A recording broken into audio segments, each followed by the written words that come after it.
All right. I think we can call the meeting to order, get into executive session. I'd like to call to order the joint school committee meeting of the Concord-Carlisle Regional School and Concord School Committees at, what are we, 5:03 p.m. on October 6th. This meeting is being recorded. Yeah. And just as a reminder, we have a hard stop at 6:30. So let's begin. I'd like to entertain a motion to move into executive session. I will. Just one thing. I think a Concord. Oh wait, no, roll call. Concord meeting, and we have to do roll call. Yeah. So just to reaffirm, the Concord School Committee is called to order and in session. And thank you, Heather. And Sarah, do the roll. We do our own roll call, don't we? Yep. Alexa, you lead off and remind us. I watched last week. Anderson present. Booth present. Bout present. Is that present? Wilson present. Oh, sorry. Rainey present. Wilson present for region. I move that the Concord School Committee and the Concord-Carlisle Regional School Committee will enter into executive session under Purpose 2 of the Open Meeting Law to conduct strategy sessions in preparation for negotiations with non-union personnel, or to conduct collective bargaining sessions or contract negotiations with non-union personnel, and Purpose 3 of the Open Meeting Law to discuss strategy with respect to collective bargaining or litigation if an open meeting may have a detrimental effect on the bargaining or litigating position of the public body, and return to open session at 5:20 p.m. Second for both. Discussion. Roll call vote. Alexa? Alexa, you're Oh, first. sorry, Anderson. Aye. Booth, aye for both. Bout aye for both. Besdat, aye for both. Rainey, aye for both. Wilson, aye for region. Now, I believe at this point, we're going to need a breakout room. Yep, I created one, so I'm gonna open it and hope it works. Thank you, Aaron. Thank you, Aaron.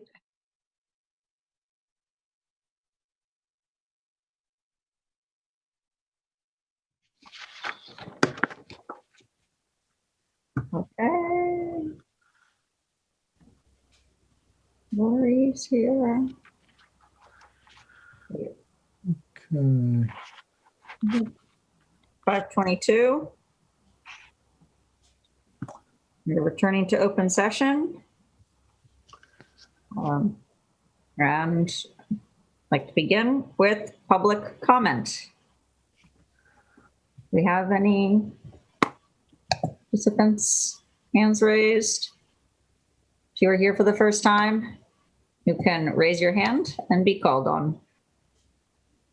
You have a comment to make. I see that we have Linda Escobedo with us tonight. So, Sarah, on the chair's report, where we'll mention yesterday's select board meeting, if Linda does want to join us for a minute or two to discuss their goal work yesterday, there might be some reference to how that will intersect with ours. I know that there was some reference to how the connections might well be stronger this year than in previous years because of the common enemy that we call the pandemic. So, Linda, thanks for being here tonight, and feel free to join us during that piece if you wish. I don't see any hand raise, Sarah. Okay. We can move on to reading of the minutes. Anybody like to make a motion? I'll make a motion for both committees to approve the minutes from September 3rd, September 10th, September 13th, and September 15th, all of 2020. A second for both. Discussion?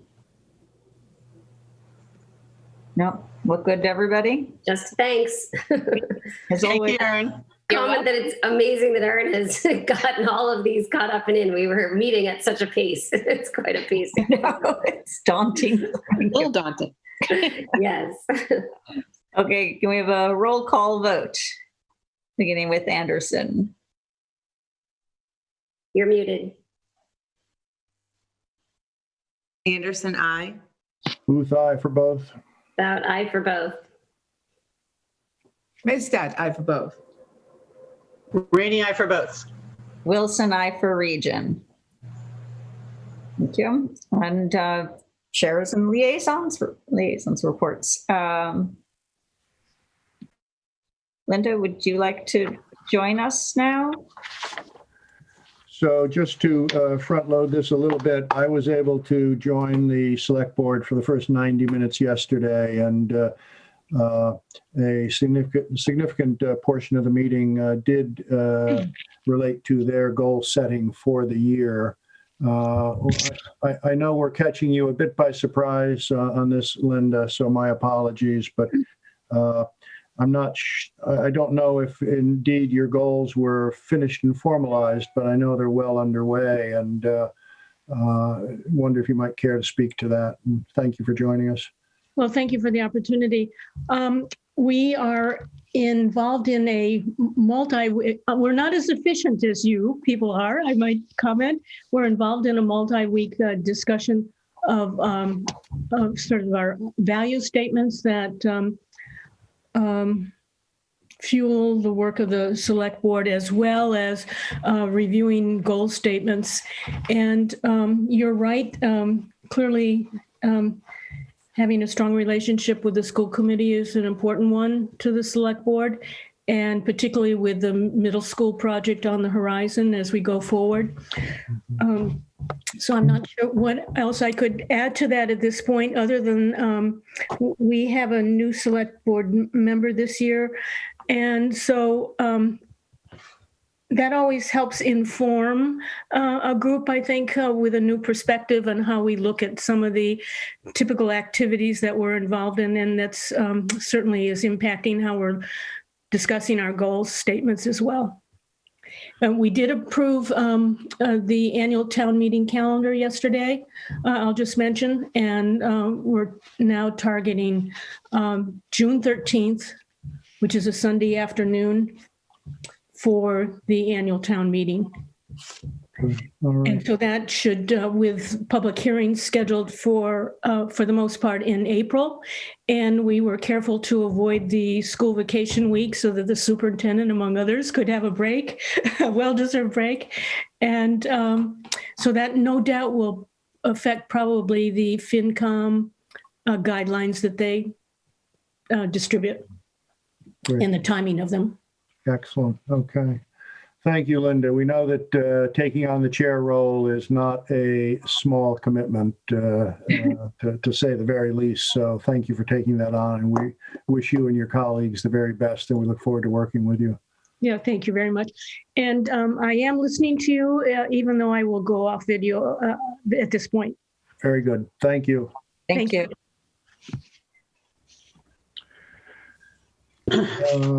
Let's see, I think I can, Sarah, fit most of my comments into the correspondence. Okay. Other than two right now. One is that Sarah and I, on your behalf, have communicated with Dorothy Presser of MASC, and we have a plan whereby she will lead and facilitate next week, October 13th, 5 p.m. Estimated time, 2 hours, perhaps a little bit more, with three pieces. One is that we do some introductions and get to know each other a little bit better, because we're going to be in the harness together for some time, and we want to know our colleagues and be effective in our relationships. That'll support that goal. Secondly, and this is where she will be largely our facilitator and content expert, a focus on Where are the notes here? Roles, really getting clear on school committee roles as a body, school committee roles as individuals, our relationship with the superintendent, what is her role and ours, and where do those meet and where do those overlap and where do they not, with emphasis on best practices around collaboration with that. If we go further, we'll have time to look at weaving in our relationships with select boards and FinComs and our roles vis-a-vis policy advocacy, political advocacy, do's and don'ts, and decision-making best practices. And then finally, one more piece, and that is what she can teach us, what she can inform us about regarding collaboration across the districts, so that we have Carlisle and Concord-Carlisle synced up to the extent that best benefits kids and families in our districts.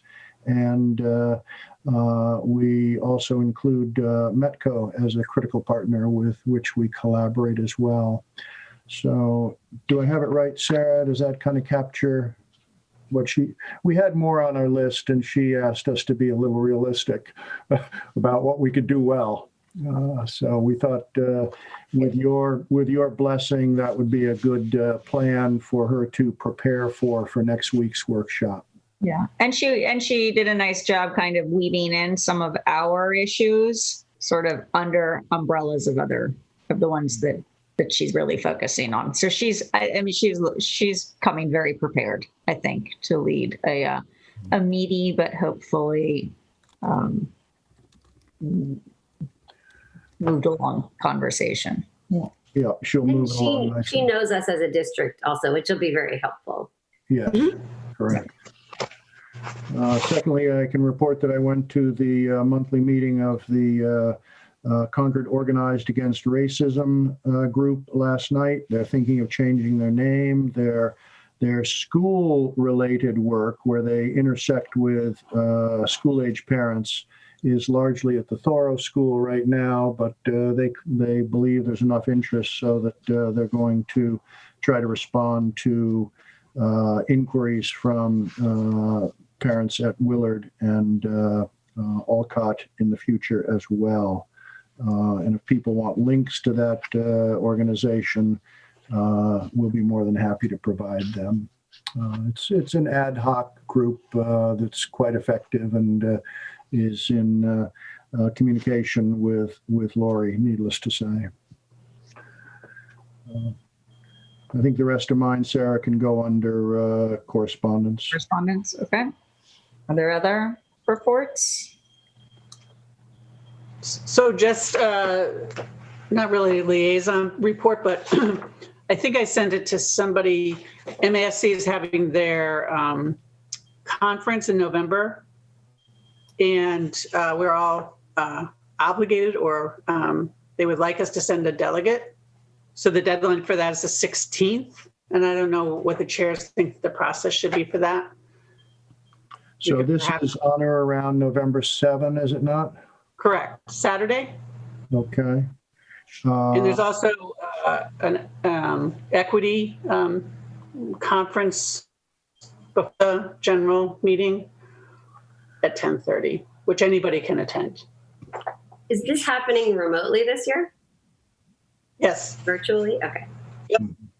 Mm-hmm.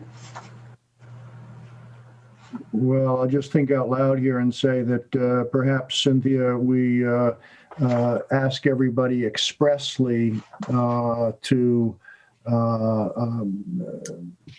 communicate with the chairs between now and next week as to their druthers around this. We're not limited to one necessarily. Voting member. Yeah. Voting, yes. In fact, Cynthia, correct me if I'm wrong, they expect us to name our designee for voting purposes. For both districts, I believe. Yeah. Yeah. Okay. So given the registration deadline, which you say is October 16th? 16th. Yes. then if we do our thinking about this between now and next week, Tuesday, the 13th, we can make that a 2-minute item on the agenda. Would that I be think so, right? satisfactory? Okay. Thanks. No, thank you. Okay. Oh, one other comment just regarding liaisons. Correct me if we did this and I missed it, but last week, as we finalized liaisons, did we actually finalize who is doing the warrant signing? I'm getting them and approving them right now, but I can't remember if we all talked about who was going to do that. I think we might have waited because we didn't have everyone. We didn't have we were waiting until we had everybody. Right. Or two. So I just wanted to make sure we specify who we want signing warrants. And now we don't have Eva. Can you advise us on process for that, Heather? Is that a vote or is that a school committee? Is that a chair nod? No, there's no vote or anything. We just, as a committee, I don't know, a year or two ago decided that for simplicity's sake, we would have 4 people be the kind of default designated signers, but everybody has access to the warrants and anyone could sign it. So there's no vote needed. It's really just so that Jared's office can know who to be in touch with and be most efficient. And when we say be in touch with, all of us will receive the warrants for review. 4 of us are expected to sign, if I'm correct. And Right. if a designated signer is unavailable, then Jared chases the others to say, I need you to step in. Right. Okay. So. And it's 3 from, it's 3 from Concord and 1 from Carlisle. Yes, Correct. exactly. Would someone want to take that on this year? I'd be happy to continue. Cynthia? Okay. Thank you. Offer accepted, I think, Sarah, right? I'm happy to continue, but I'm happy to relinquish it. I look at them anyway. Yeah, if you're willing. I also certainly can, but it might be more valuable to have people who haven't seen them as much going through. Yeah, it is an important responsibility of ours, and it gives us a level of knowledge. And I will say I have the highest of praise for the people that Jared worked with who, on receiving a query where we might not understand a particular item, they are immediate and informed in their answers, so that we understand what we're signing. Quite impressive, always, consistently. Mm-hmm. And right now we're signing electronically. Yeah. Right? Yep. It's very easy. I mean, it's not a big process. No, I do it in Carlisle. So we're going to need a Carlisle rep for the regional. Yeah, so I've been signing so far. Sarah, are you doing are you a liaison for FinCom? Is that something that you would want to sign? If not, I'm happy to stay on and sign and ask the questions. You could, I'm going to be looking at them too. Okay. And anybody can ask questions. So it's not like we're limiting anybody's responsibility here. Everybody will see them and everybody can ask questions. It's just a matter of who needs to make sure they respond to the email with approvals. Okay, so I can stay on. Thank you. Stay on that. Thank you, Eva. Sending the Carlisle ones to Concord and the Concord and the regional ones to Carlisle. So we're going to ask Alexa or Fatima to join this portion. Or Fatima, do you want to? If not, I can. But if I'm happy to do it. okay, great. Okay. And Heather, I'm happy to relinquish it. Oh, I didn't mean I wanted to, but if you want me to, I can. You've got a lot on your plate. Do you want me to do it? Yeah, I would actually. Thank you. Sure. Yeah, I'm happy to. Okay. So we have Cynthia and Heather and Eva and Fatima managing this. And I think it's a segue for the following, that the FinCom chair reached out to me representing the committee last week and asked in so many words, will we be noting in public session on a monthly basis the warrants that we have approved as does the select board, as does the Carlisle School Committee. Sarah and I posed the question to Dorothy just yesterday, and she said, yeah, that is the appropriate way to do it. If you've seen select board meetings, it would probably be in the form of a motion that says that we're accepting what we've already done, because we can't have these be time delayed. And it would say that we have approved warrants 1129, 1130, and 1131, or whatever, usually a batch. If a period of time goes by where we have significant number of warrants, because we want the finance folks to not aggregate huge amounts, but rather chunk this out as they manage these accounts, we could easily have a dozen of these separate warrants. And so it might, we would bundle these, but I don't think we're at the point where it needs to be a consent calendar, just be a simple item that wouldn't require scrutiny, in that they received very careful scrutiny by a number of individuals, in fact, all 7 of us. Instead, as a public declaration that we've authorized an expenditure. Lori, you were not part of that conversation, nor were you, Jared. My sense, Sarah, is that in Carlisle, this is just an SOP, a standard operating procedure. Am I right? Well, in Carlisle, we put them on the agenda, but as Dorothy explained the other day, the best practice is to not just put them on the agenda, but also to move to the vote to accept.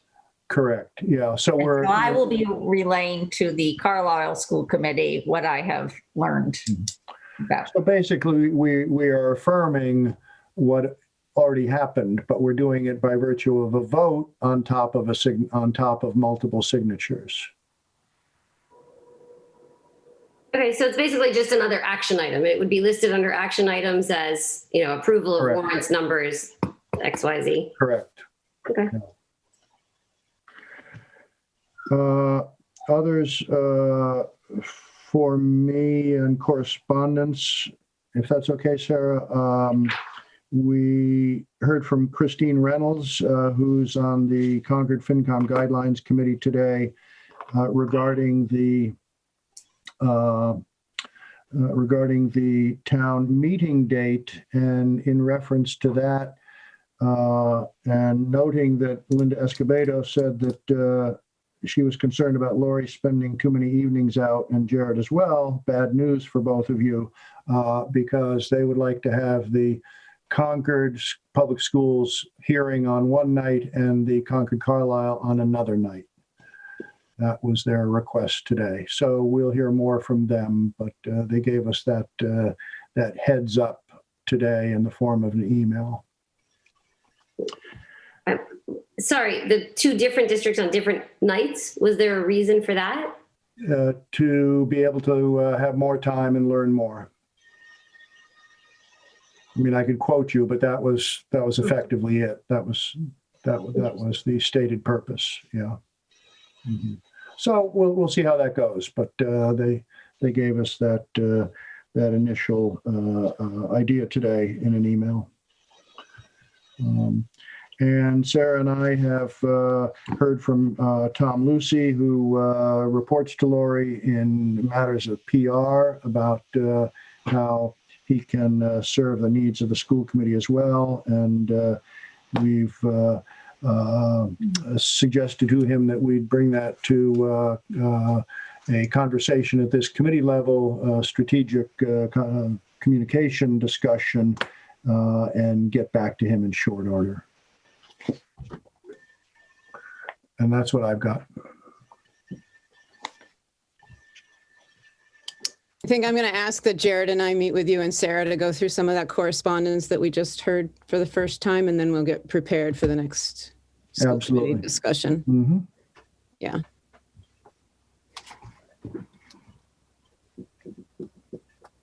Okay. Questions, comments? Other reports? I only had one other thought on liaison, which was just a reminder to everybody to reach out to the groups to whom you're a liaison if you haven't yet. Hmm. And if you don't know who to reach out to, ask the chairs or me. Or Cynthia, she might know.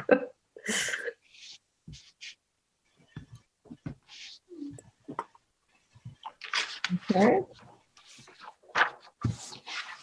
But that was also a very thorough review of our correspondence, and what else? I think that's it for reports, right? I mean, for reports. Yeah, and we didn't receive any emails to our common school committee addresses, No. to my knowledge.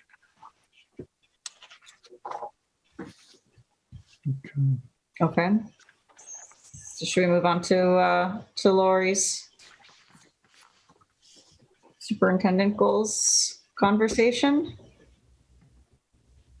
Sure. So let me screen share and I'll just go through them at a high level. I don't think I need to go through the whole nitty gritty, but feel free to ask questions along the way. It was a little harder than I anticipated to put things to paper. So this was the best, just because there's so many moving pieces. So the obvious context that I named is that everything is happening within the impact of the pandemic. So that was the lens that I used, and I thought it important to reference previous documents that certainly are guiding forces to the goals that I've tried to name here.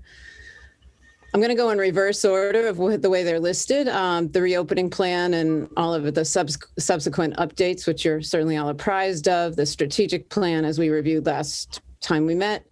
And then, and I just sort of did this, but it's up for discussion because it needs to be. Last year, we had said we would use the pilot version of the superintendent rubric, which is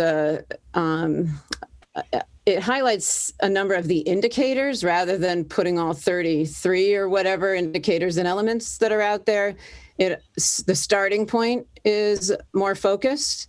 And then from within that, I drafted goals that would respond to a good number of those indicators, actually. So that's probably something you'll want to take a look at before we finalize all of these to see if that rubric is what this current committee wants to use. We said we were going to use it and then referenced it, but not exactly because COVID happened and sort of had to morph processes there as we got into the late spring.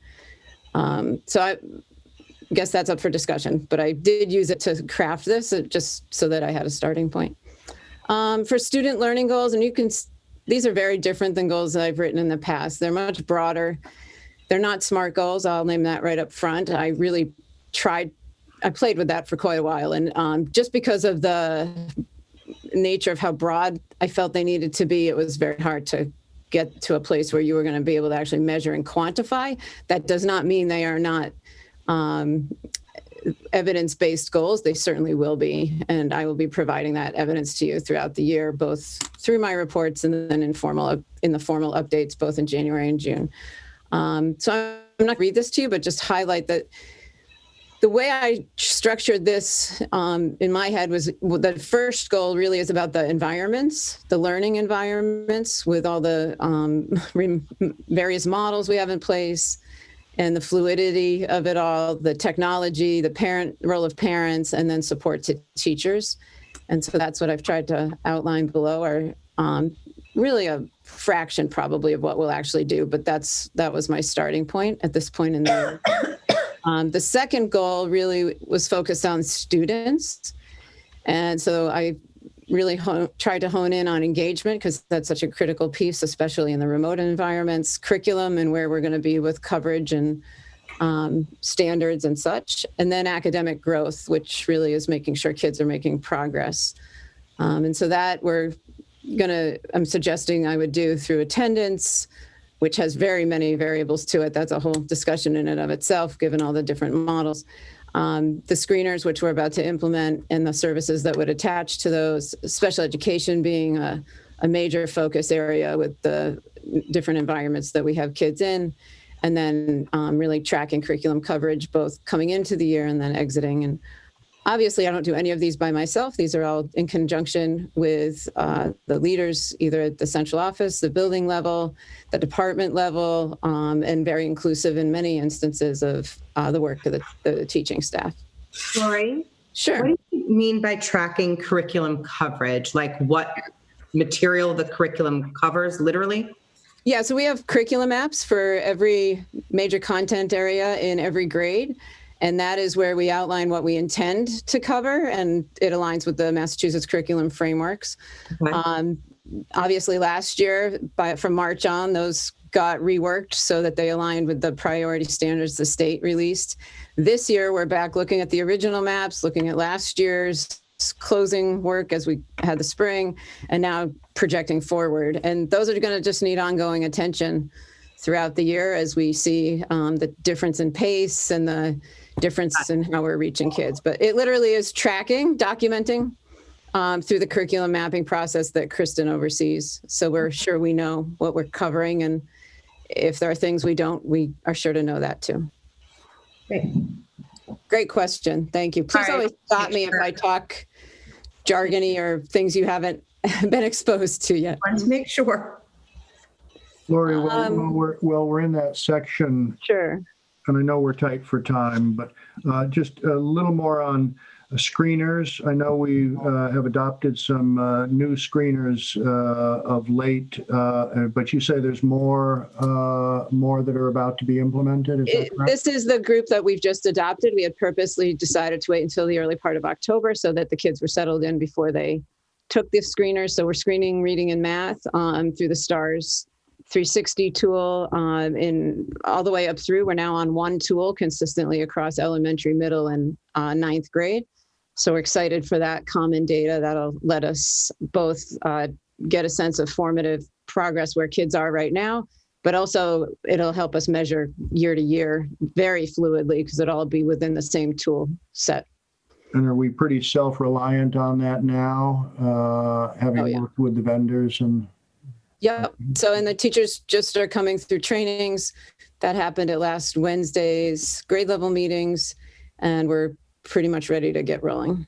Wonderful. Good. Thank you. Yeah. Professional practice goals. I highlighted communication in the first one because it's just such a key part of what I've been doing, and I think key to how united this community has stayed. So I've named that, and across all of the different stakeholders, you see the ones that go out to the community and the ones that go to you. You don't see the ones that go to the staff and even to the kids sometimes. So I want to be sure that I continue that. I think that's a really critical piece of this work this year. And so I've named minimums for myself. It's not just emails, obviously, it's being present at a number of meetings and virtual events, either attending ones at the building levels or hosting ones for families, et cetera. I've been to the middle and high school back to school nights. And this week alone, I've been on 3 staff meetings. So it's just building the habits, which Zoom is a easy way to be able to do all that, which used to be harder as I tried to run around town. So benefits there. And then again, we're going to hold webinars and work with different groups. Ruth and I are solidifying a date with CPAC coming out of last week's board meeting to have an informational back to school night with them in later this month. And then we're getting ready to draft surveys. We know that the feedback loop is really, really important given the environments we're working in. So we'll be bringing and sharing with you drafts before they go out of staff, parent, and student surveys with a target date of the first round being November 1st. Continuing to partner, and again, this is all COVID related, but it's such a key part of the work that I'm doing, and I think key to how safe we stay, so I needed to name it as a priority.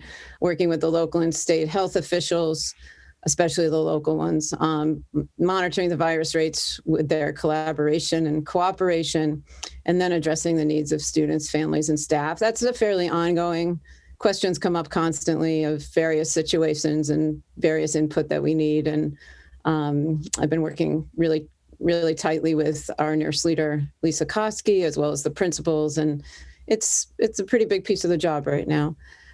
Supporting the consistent use of the screeners and the protocols, those are going well, but they're going to need attention or they will slide off. The screeners probably especially. Communicating and changing plans. I would guess really stress the changing plans there. Never knowing what impact the virus will have on whether we're remote, hybrid, in person. It feels like one big long snow day, to be honest, where I'm just constantly monitoring all of that so that I can stay present and actively respond to situations when they happen, which, as I know, I don't need to tell you, is nights, weekends, and otherwise, and then adjust accordingly. So, and we're just constantly reviewing safety protocols as we execute them. Nothing's in stone, and that's important. We're not making major changes, but it's important to adjust where there needs to be tweaks. And then in terms of district improvement goals, I did name the budget process here because things are so unpredictable and unknown going into the 22 build, but also just getting us through 21. So I've named some of what I think we've already referenced tonight, communicating with the officials in the communities to talk on their processes and the impact of the virus on their revenues, et cetera. Jared and I are always watching for the state messaging. Obviously, I play a big supportive role in Jared's build of the budget and then sharing it out. And to make sure, again, that we're reflecting all the variables in the budget, in the multiple modes of instruction and unpredictable circumstances. And I know we've started to talk on this. That is clearly going to be a driving force into the FY22 discussion. I named this, given what I think many have deemed a social justice crisis within the pandemic and mental health and fiscal crises, which is named as anti-racist and cultural competency work. And I very purposely named these in negative format, which is not how we've been doing this. And I just thought it was important that we've now turned to trying to address issues of racism and equity and exclusion, which is a negative way to say all the positive things we've been trying to accomplish, but that was by intent on my part. I think a big part of this role is to be sure that everyone feels safe in having these hard discussions. And that, again, requires, I think, ongoing effort and presence and impact and support, encouragement, et cetera, through whatever mediums we deem best, forums, committees, et cetera. We had talked about an equity audit last year. It had been delayed a bit as the year went on and then COVID happened, but we're going to look at that again. I've been working with Kristen and Andrew as to the timing of that. We think we have a free opportunity through Metco, which is even a better connection because Metco can be part of the outcome of the equity audit as well. So we'll keep you posted on that. I guess to one of Court's updates, I think a big part of the role that the central office leaders is going to have is trying to make sure that all these various intrinsic efforts, of which the parent group is one, and I've named a number of the others for you, whether they're staff or student groups, and we now have multiples of those going, just keeping a unified direction, that big of choreography so that we all stay on the same general path and know what each other's doing and that sort of thing. Ongoing professional opportunities. And then finally, this was just important to me that we not lose track of this. We had some really great things planned in terms of inclusion for special needs kids. And I don't want to lose track of that. The Thoreau Playground, we do have funds through the Thoreau PTG. And we want to be sure we start talking about what that's going to look like and not losing track of the unified sports plans. Lori, can I ask you for, Sure. Could you briefly talk about the equity audit? What would that look like? So usually, and I don't have the details of the one that Metco may offer, we're going to meet with them. Usually the equity audits we've seen in other districts is a combination of survey data and reporting of very specific targeted questions on how kids and families and staff feel included or excluded in the community. And often they're giving lots of examples of microaggressions and things like that. So you're really getting feedback on exactly what it's feeling like in terms of inclusion, even vetting some of the racist types of behaviors will start to get named if it's well done. Usually there's focus groups of some kind and offering conversations on that. And then sometimes there's curriculum review so that we get a look at how the curriculum is addressing some of these topics. And then it all gets triangulated to look across patterns. So that's the general idea. I don't have the specifics of the one that we might do through Metco, but that's what we've seen in other districts, to then come out with the themes and action steps. Okay. And do we know whether there are methods that's a part of the audit to reach an audience that is not traditionally easy to reach or does not respond to surveys? You talk a little bit about that? Yeah, that's a great point. That's going to be part of the work we need to do to make this an effective process. Because if we don't reach those folks that need to give us the most feedback, then we aren't going to be very effective. So I think that's a great point as we get closer to rolling out the audit. And we'd love to have more conversation on exactly the strategies we're going to use to make sure that that happens. Thank you. And then the last, sorry. Go ahead. On this one, recognizing that your goals are in draft form, ours are in draft form, alignment with strategic plan is work yet to be done more seriously. I want to call out our human resource practices and goals, particularly our goals, and wonder if when you continue to work on this, you could help us understand where any recruiting goals land within this document, and how that might fit with our diversity and inclusion and cultural competency goals and objectives. Sure, no problem.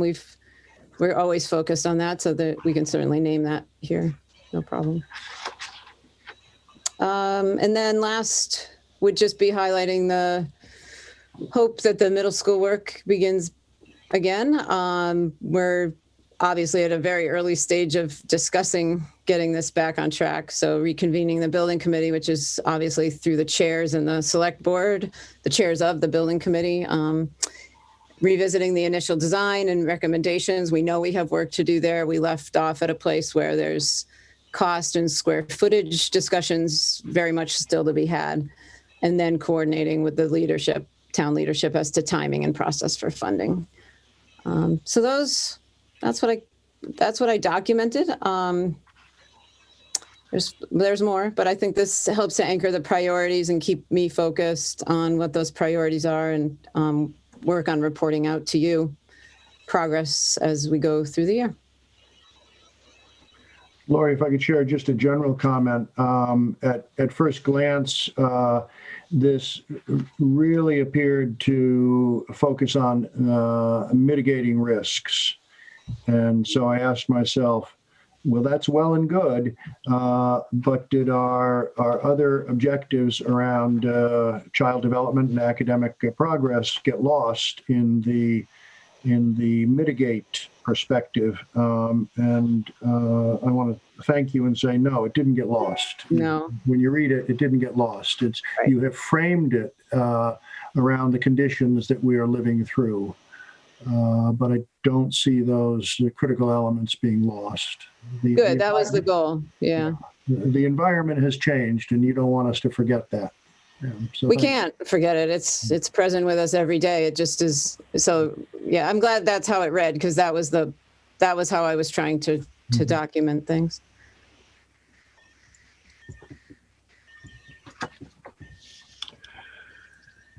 I'll jump in. My initial response was the same. I actually wondered how it would be possible to marry the pandemic, I wouldn't even say pandemic goals, but the pandemic mission that we have to be involved in, that you have to be running 24/7 with strategic plan related goals. And you did that. And that's what it feels like. It is strategic plan goals through a perspective of how we deal with a pandemic. And so I feel that it does capture a lot. I feel it captures what we have to be doing. I'll make two other comments. One, that, as you said, there's a lot of other to go still that can't be named, and because mostly a lot of it can't be known. And I would just throw out there, we laugh every year about the fact that 20% of your time is responding and things that are unknown at the beginning, right? But I would venture to say that this year it's a lot more than 20. Maybe it's even flipped. I don't know if it's 80%, but it's probably at least 60% unknown. And depends on the day is what I've found. Yeah. So I think your goals, it's very important that your goals have some openness to them and have space for that other 60% to fill in, because there's going to be a lot that comes up. And I think you wrote them in a way that you do have umbrella things here. A lot that comes up will fall under these umbrellas because these are our priorities. And I think it's just important for all of us to know and acknowledge that a lot of the nitty gritty of what you'll be doing is yet to be seen because it's in response. Another comment I had, something I was thinking about, is the time frame of all of this. We're in September, October now, writing these goals that are officially, if we look at the evaluation cycle, and this is one of our jobs as a committee that we'll be talking about, but the evaluation cycle is June to June. We'll be doing an evaluation again as of June, and we'll be evaluating right from this past June. Good point. So I want to make sure that we don't lose sight of that, because if we were to all of a sudden look at just this set of goals that's in front of us right now, and October to June, we're cutting out 4 months of significant work. And that's, in most years, you could say summertime is a lot of planning and this and that, but maybe not as significant. The summer this year it was everything. Yeah. So I just want to make sure that we as a committee, as we're looking at this, document that somehow. And maybe on your goals, you add plan for reopening. I mean, yes, you've already done it and then you can check it off, but I think it's important to document that so that it's part of the evaluation when we're looking at it in June. That's a good point. Yeah. I agree. A little on that, since this is my first year here, is there anything, I guess I'm curious if there's anything that was on your list last year that you don't see an opening for this year? Just to know what maybe going forward and to be able to account, as Heather says, for an evaluation from June to June. It's also different. I don't know that anything's completely gone, but I think it's here in a different way. Mental health was our biggest priority. And it's not here quite in the same bold way it has been in the past, but it's the core of so much that there's no way we're not addressing mental health. That's by far our biggest, endeavor this year, is to make sure kids are well enough to learn, well enough to be engaged, well enough, like it's inferred in a lot. So I struggled with that piece, Sarah. The mental health was the one I really bounced around. This took me a lot longer than I thought this weekend. I thought I was just going to be able to put things down. And I struggled with some of what you're giving me feedback on, which is good that it came out the way it did. That was the one I struggled with the most, was we had such an emphasis on mental health. We were calling it a crisis. And to me, it's such a foundation for all the work that's going on here with the pandemic that I wasn't sure it was named as explicitly as it should be. I know it's the core of everything, as well as most of the people around us, but is it named enough for the community? So that would be great feedback from all of you. Say, as a parent of a remote child, my high schooler is very well aware of her teachers' focus on her mental health. Good. She's really, That's great to hear. Yeah. That's great to hear. Yeah, and Lori, I can just jump in also. I see the mental health goal embedded in all of, throughout the whole draft. Yeah. So yes, it may not be there in the same words as it was last year, but I can see it throughout, and I have no concerns. Great. Thank you. It's such I've been reflecting a lot on the mental health piece, and I think what we saw happen last spring was it became a very visible priority all the time, in a way that maybe just when times were normal, it was a struggle. It was always kind of competing with the academics and the pace and the content coverage and all of that, in a way that we were always trying to force the balance in a bit. And now it's not so forced, which maybe there's something of that we can hold on to as we get through the pandemic. I think things did get rebalanced in a different way, and not under conditions we'd ever want to replicate, but can we take some of this forward? So we've all slowed down a little. The kids have slowed down a little. We are focused on, front and center. Are you okay? Before we talk about curriculum, I think things, for all the reasons we wish didn't happen, got shifted. So thank you. Lori, one thing I think is taking a lot of your time, but isn't really on this list or set of goals, is you need to lead your central office, your buildings, your students, your faculty, your bus drivers, So I think you're selling yourself short on how important that is, an umbrella to everything that is on your. So I don't know how to call that out, but I mean, you have called it out in a lot of little ways, but I think it's, I would assume it's, the last thing you think about and the first thing you think about. And these tasks and all these important things are part of that. But I think now good districts, whether they are as lucky as we are, need to have a strong and competent leader. It's because without that right now, it's so very difficult. So all of these things I think are part of that. Right. But I just think we need to somehow or another call that out and try to figure out a way to. Okay. I don't know if we could put how to measure that exactly, but I just think it's a really important part of your job. And I know a lot of people appreciate the amount of work you put into it. Yeah, thank you. All right, let me give that some thought. I think it's a good point. It's important to name it. Yeah. Lori, I'll quickly mention one other budget piece.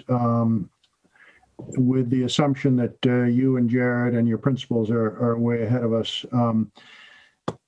Although the budget development process has been thrown off a little bit because of all the unknowns at state level, among other unknowns, you and the districts have introduced a lot of learning management systems, a lot of tools. And although they might have been forced upon us, some teachers are now celebrating the fact that they've got these tools and believe that they're going to transform their capacity to deliver effectively for kids. So they're not all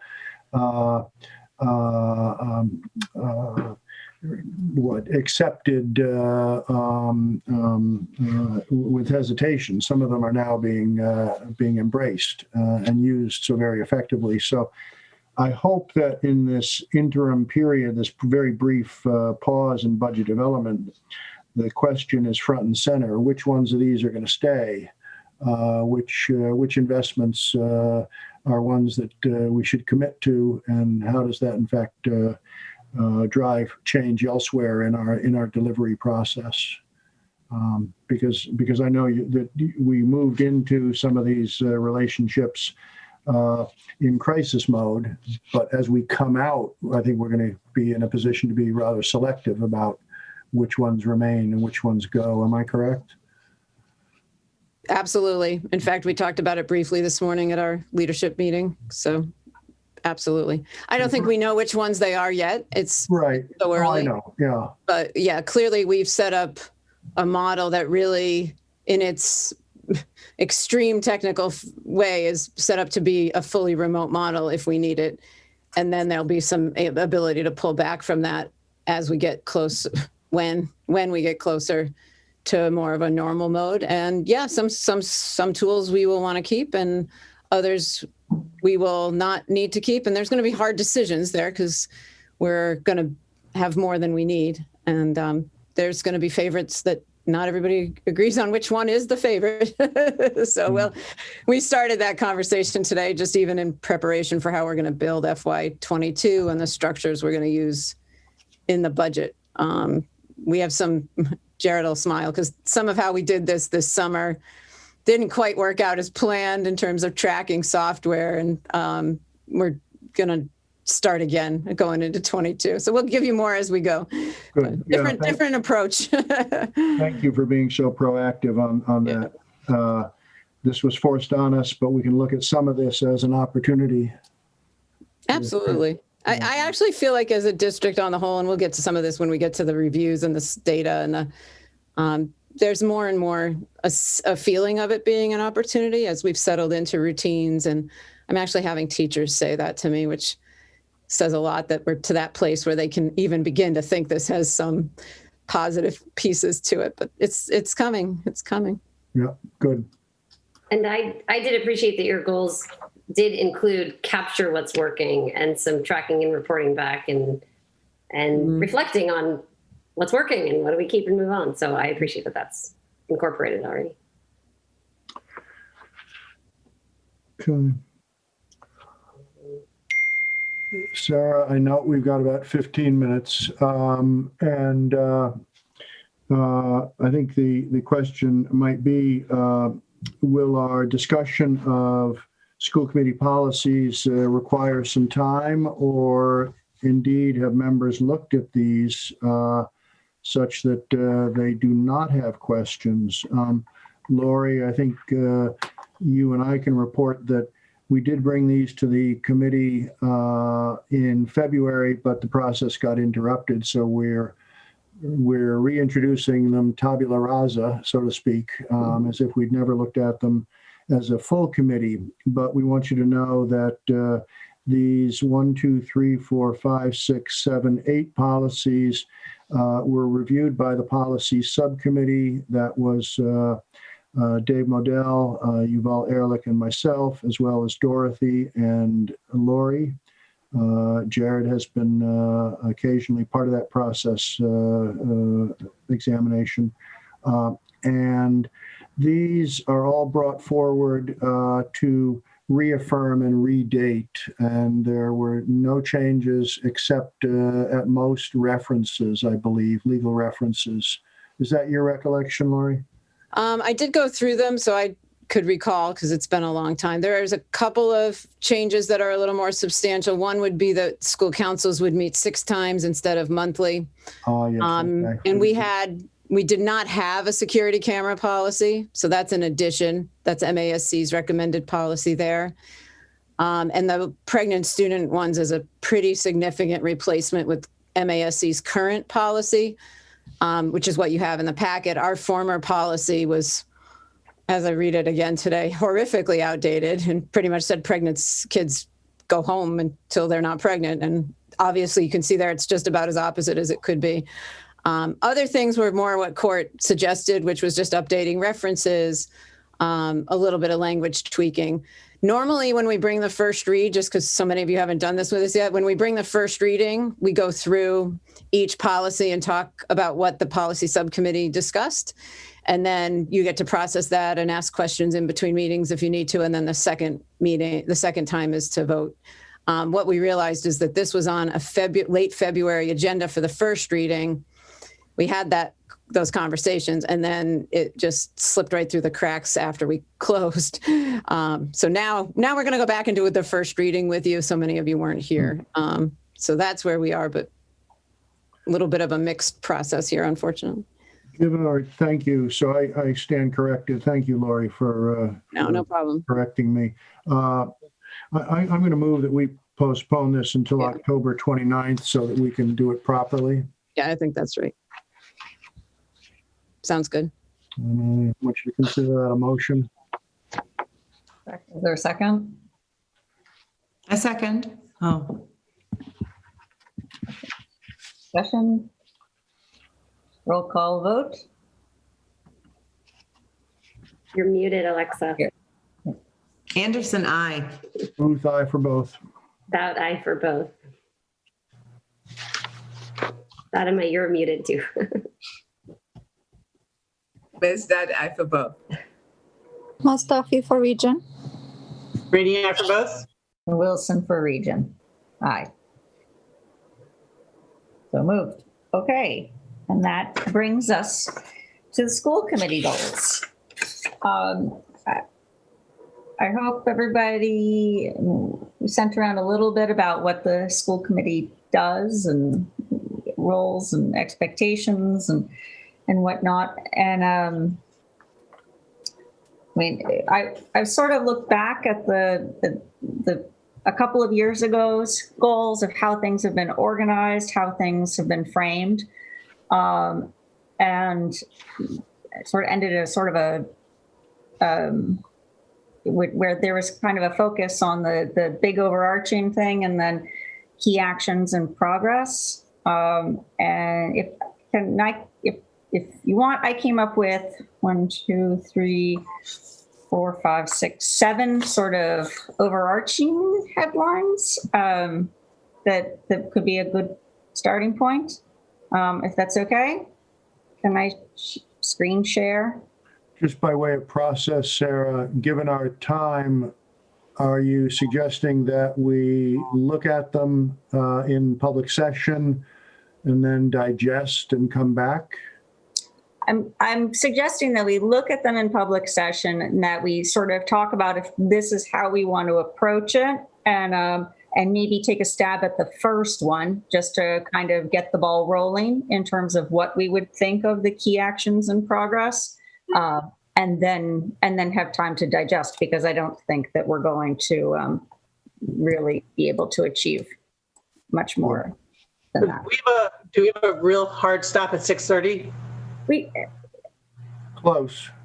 I mean, As close as we can, yeah. what time is you have a hard stop when? 6:30? Sorry, I have 6:45. 6:45. Eva? We have a Carlisle meeting today. Yeah. Yeah. So I mean, we can, I think we have a few, we've got a little bit of time beyond, but not much. But not much. Yeah. And I don't think we want to give this short shrift. No. If it takes time, it takes time. Yeah. Okay. So where am I? I think that's this. So do you have screen share capacity? Yeah, good, thank you. Okay. So these are sort of where I think, looking back at last year's, kind of taking into account where we are now, these are I think our overarching ones would be, our goals are COVID-19, a safe and successful educational experience that addresses risks and equity challenges, budget, fiscally sustainable budget that supports the core values and mission of Concord Public Schools and Concord-Carlisle Regional School District. Continue the Concord Middle School building project, that would be on the Concord side.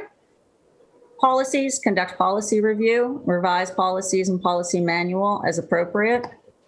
Superintendent support and evaluation, conduct formative and summative evaluation of the superintendent. Community engagement and communication, ensure opportunities for the community to engage with the school committee.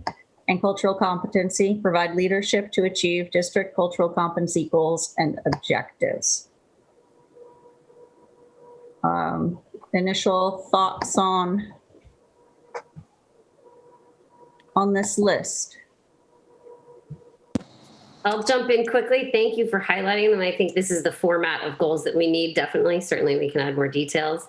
I'll say quickly, we also need to add negotiations, because as of January, we have a lot of negotiations to do. Yeah, I think that would fall, if it's okay, under budget, probably. Okay. I mean, it can be its own, but it could also be part of that goal of a fiscally sustainable budget.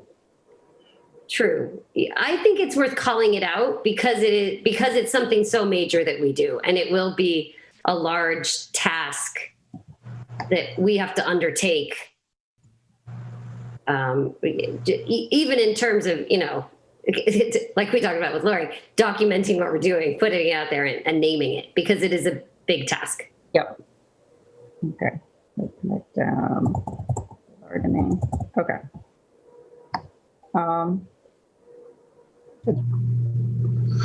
Other thoughts?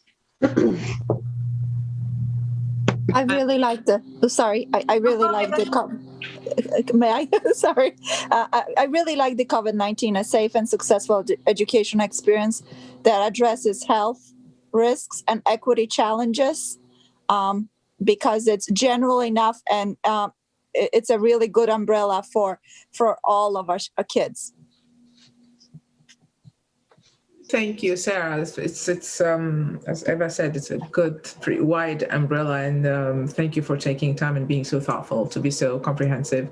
I see it representative of what we are looking to achieve, and thank you.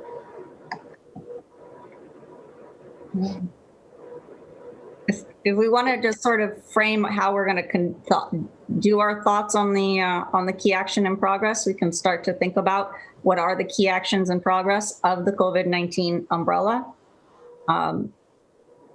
So, for example, whatever we would need to support the school with, like support school community safety practices. I feel like this is a tough one to jump in, partially because it's going to be reactive many times. I think it's also something that I would actually look to Dr. Hunter, because I think we could use her thoughts on what would be helpful in this. Really, we've asked her, to some extent, to kind of manage the districts through COVID-19.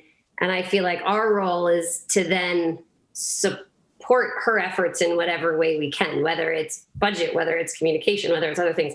So I guess I would just say, I don't know that I feel comfortable throwing things under there right now without getting some feedback from Dr. Hunter first on what would be helpful.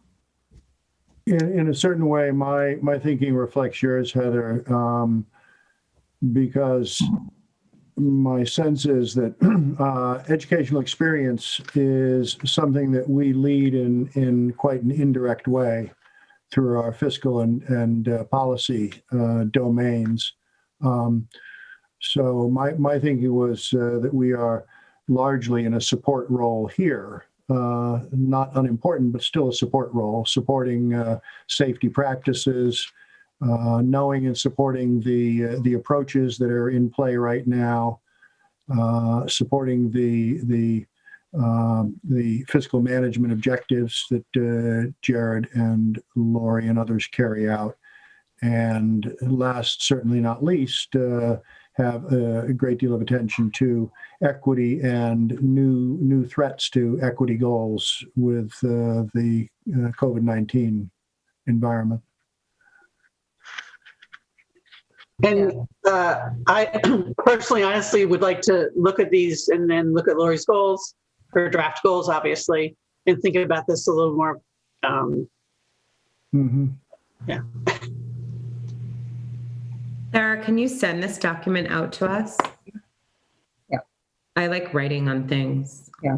I think the idea of starting with the COVID-19 was to sort of put a focus, just to make sure that we look at, everything, to put a focus there on the things that might get forgotten about the relationship to the COVID-19. And so to keep, as Court said, to keep a focus on the educational equity and to keep a focus on the budget, to keep a focus on all of these kinds of things. I don't know if we have really a deliverable or if the deliverables are more baked into all of the goals that come after that. But I agree. It's almost like the big lens up front. Exactly. I think I just wanted to focus that we can't lose sight of these kinds of things, right? And how they relate to the pandemic. Could I ask 2 questions? Yeah. In this area.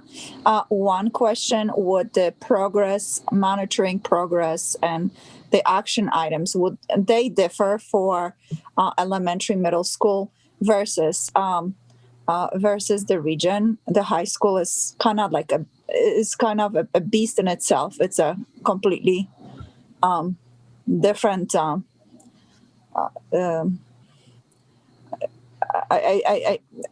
It's a completely different beast from what your progress and expectations maybe should look like for a success, right? Are you saying for every goal? No, just just that first one. Oh. Just the first one. And also, is there a way to?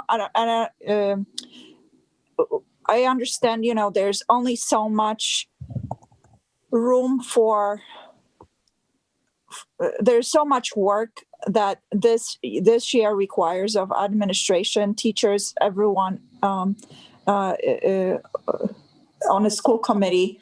But is there a way to sort of add a small, maybe key action item when it comes to that strategic view of what we will be bringing out to the next year, whether it's the technology, whether it's, lessons learned. So this year guides us and our needs for next year.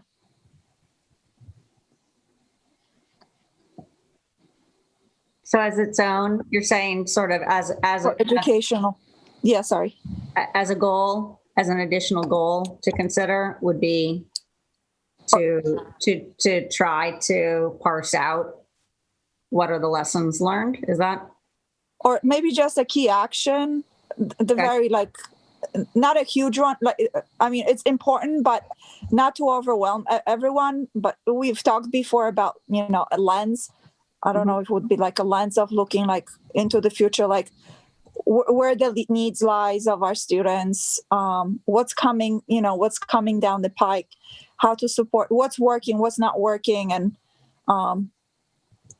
what things worked out in terms of technology, new ways of teaching, and all the successes and how to apply them. Yeah, I think that could fall under where you're putting it, Sarah. I would also just, given that it's 6:30, if we're really trying to wrap up soon, I would love to just talk about process here and how we move forward. I think it would be great if you could send this to everyone, Sarah. I also think in terms of adding in key actions in progress, that it's probably not the most efficient use of committee time to try to do it live, because I just think writing a document like this with 7 people, especially by Zoom, can get really clunky. So I would recommend at least that, maybe somebody say, I'll work on the draft, and anybody else can feed them back to that person individually, obviously not copying the whole group. And maybe somebody could own the draft. Yeah, I think, from talking with Court, from what we've seen, there's a lot of stuff that's sort of baked in year over year, right? That needs to be a little bit adjusted for this year. I think we can have a framework of most of those action items in progress that we can put up as a Google and then a Google Doc, and as feedback comes in, an update. I think, we've put thought into this stuff. Oh, clearly.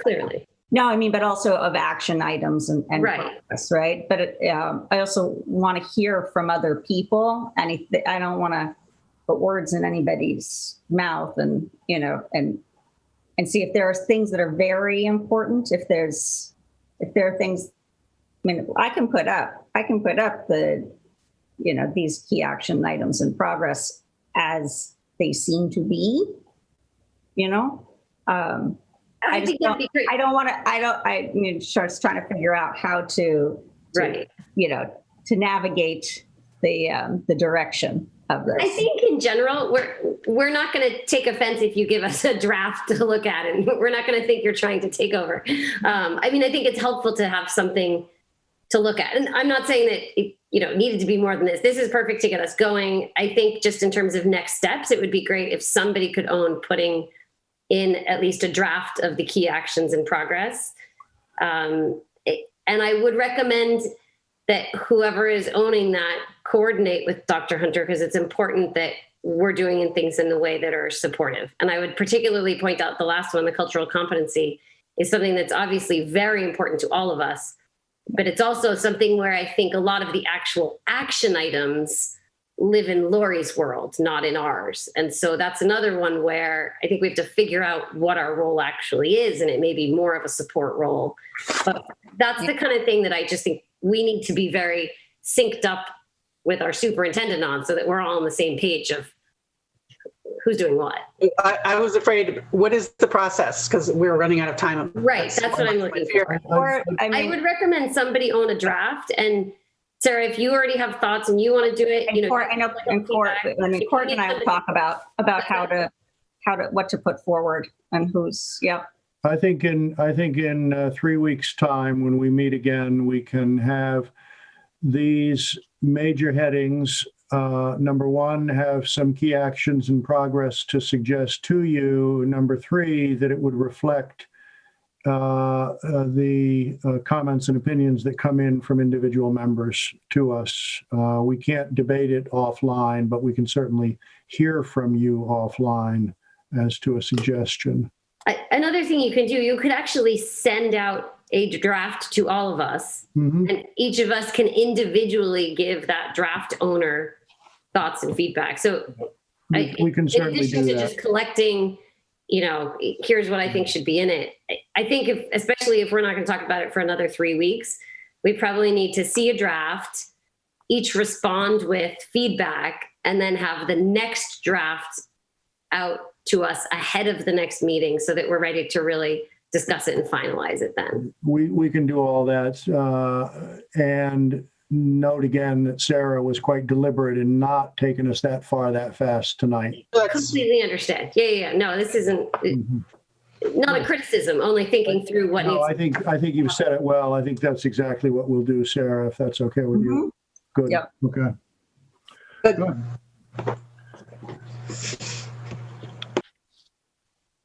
Okay.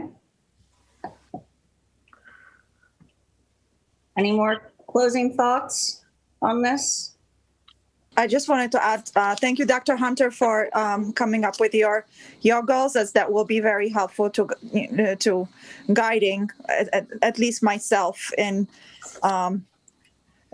coming up with the goals that I see for the school committee for this year. We certainly don't want to overwhelm the amount of work that everyone is doing currently is just incredible. So aligning those goals will be great. So thank you for the for your strategic goals, getting that document ready for us today. You're welcome. I'm going to move that we postpone item 8 on our agenda until our next meeting, the MASC resolution number 1.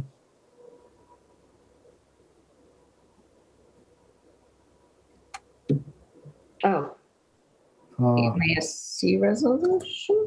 am I looking at the Secretary's contract as our action item. Oh, it's no longer on there? Okay. All right. No, the agenda that's posted has the MASC resolution regarding MCAS testing. Oh. If you're online, you'll see it. That's what the court's suggesting we postpone. I don't know if you've got the first version of the agenda I'm in your looking hand, at maybe. Very quickly, regrettable that we need to postpone. I think we do, but I think our impact will be known later this month in any event. This is a resolution from the Mass Association of School Committee Board of Directors, not from their resolution subcommittee, but from the board itself, in regard to the contention that MCAS testing is not to the advantage of schools or children this year. And we'll get you another copy of that resolution if you need to see it. But I've made a motion to postpone it so we can have a informed vote on it. Mm-hmm. Very good. I'll second the motion, but before we vote, just a question. Is this a timely issue? When do we need to support it if it's going to be? Oh, you too. That we need to vote tonight. I think we can delay it. I do too. I think you're okay. Sooner is better, but I think it'll be okay October 29. Okay. But you're right. If we delay it any longer, it loses its efficacy. Mm-hmm. Right. Do we think that it's going to require too much time to try to squeeze in as an action item on the 13th? I'm in agreement with Court. I think it's important that we have a sort of informed discussion about it and have Dr. Hunter weigh in with her concerns. And so I don't think we have time to do that tonight. I think Should we squeeze Yeah, it in on the 13th after we talk with Dorothy? Is that what you were saying? Yeah. Oh, Because, sorry, we already heard from we've heard initially from Dr. Hunter about the MCAS testing, right? So do we need a lengthy discussion? important to have it as Would that be one- enough time? How about this? We have the MCAS conference on our agenda already, and that's going to need to be quick work next week. We could put this on and it could be an up or down vote because we don't get to debate their resolution. That's true. Their resolution is their resolution. We're not making it. So it is an up or down vote. Yep. So why But don't I we would put it like to on? inform the public. That's my, Say again, Cynthia? inform the public Mhm. with a little discussion. But it does Correct. not need to be lengthy. And it'll be attached to the agenda. Yep. So Lori, if that's think that okay, is we'll fine. add that on the Discuss it a little 13th and we'll take pains not to crowd Dorothy's time next week as a result. No, we can do it. We'll do it after she's, Okay. yeah. That's what I would propose. Yep. All right. That leads us to then one action item, Sarah. Wait, Courtney, we never voted on moving it. Ah, yes, we're I seconded it. postponing item 8. I'm sorry. I believe we had a second. I seconded it. Okay. We've had discussion. Roll call. Anderson, I for both. Booth, aye for both. Aye for both. Is that for both? Mustafi, I for region. Rainey, I for both. Wilson for region, aye. Okay. There a motion to approve the secretary's contract. I'll make a motion. The motion is that the Concord and Concord-Carlisle school committees vote to approve a one-year contract with the secretary's unit, including a 1.7 cost of living salary increase, 1.75%, excuse me, cost of living increase. I'll second that for both committees.